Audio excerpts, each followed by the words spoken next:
The Five Chinese Brothers.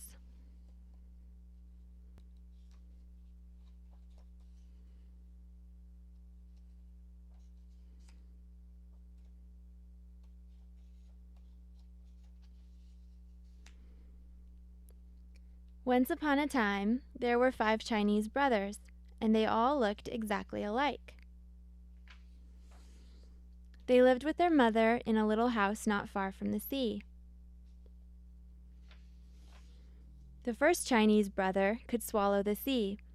The second Chinese brother had an iron neck. The third Chinese brother could stretch and stretch and stretch his legs. The fourth Chinese brother could not be burned. And the fifth Chinese brother could hold his breath indefinitely. Every morning, the first Chinese brother would go fishing, and whatever the weather, he would come back to the village with beautiful and rare fish which he had caught, and would sell at the market for a very good price. One day, as he was leaving the market, a little boy stopped him and asked him if he could go fishing with him. No, it could not be done, said the first Chinese brother. But the little boy begged, and finally the first Chinese brother consented. Under one condition, he said, and that is that you shall obey me promptly. Yes, yes, the little boy promised. Early next morning, the first Chinese brother and the little boy went down to the beach. Remember, said the first Chinese brother, you must obey me promptly. When I make a sign for you to come back, you must come at once. Yes, yes, the little boy promised. Then the first Chinese brother swallowed the sea. And all the fish were left high and dry at the bottom of the sea, and all the treasures of the sea lay uncovered. The little boy was delighted. He ran here and there, stuffing his pockets with strange pebbles, extraordinary shells, and fantastic algae.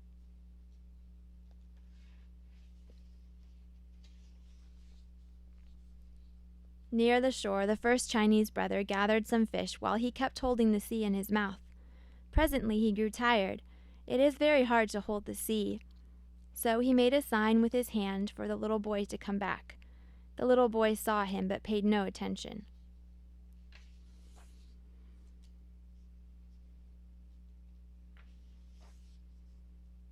The first Chinese brother made great movements with his arms that meant, "Come back!"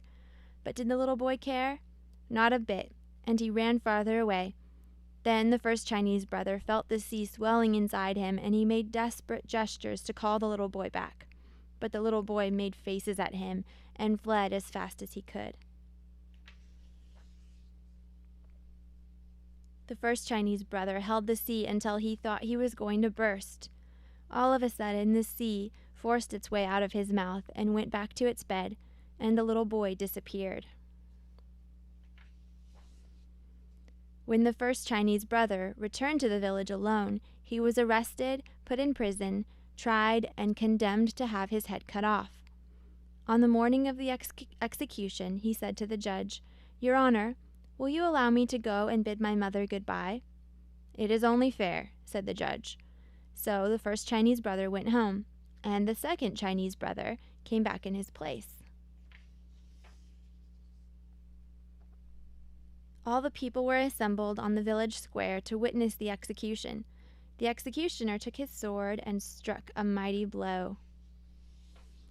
But the second Chinese brother got up and smiled. He was the one with the iron neck, and they simply could not cut his head off. Everybody was angry, and they decided that he should be drowned. On the morning of the execution, the second Chinese brother said to the judge, "Your Honor, will you allow me to go and bid my mother goodbye?" "It is only fair," said the judge. So the second Chinese brother went home, and the third Chinese brother came back in his place. He was pushed on a boat, which made for the open sea.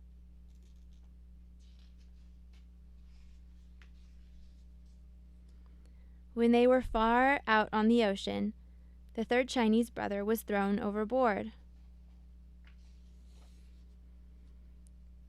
But he began to stretch and stretch and stretch his legs way down to the bottom of the sea, and all the time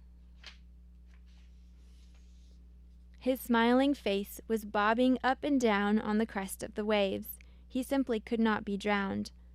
Everybody was very angry, and they all decided that he should be burned.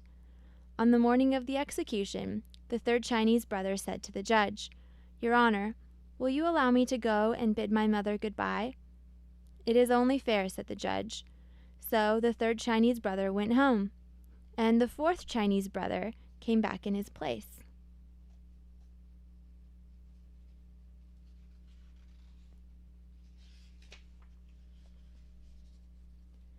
He was tied up to a stake.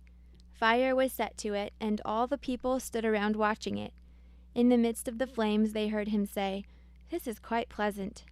"Bring some more wood," the people cried. The fire roared higher. "Now it is quite comfortable," said the fourth Chinese brother, for he was the one who could not be burned. Everybody was getting more and more angry every minute, and they all decided to smother him. On the morning of the execution, the fourth Chinese brother said to the judge, "Your Honor, will you allow me to go and bid my mother goodbye?" "It is only fair," said the judge. So the fourth Chinese brother went home, and the fifth Chinese brother came back in his place. A large brick oven had been built on the village square, and it had been all stuffed with whipped cream. The fifth Chinese brother was shoveled into the oven right in the middle of the cream, and the door was shut tight, and everybody sat around and waited. They were not going to be tricked again, so they stayed there all night, and even a little after dawn, just to make sure.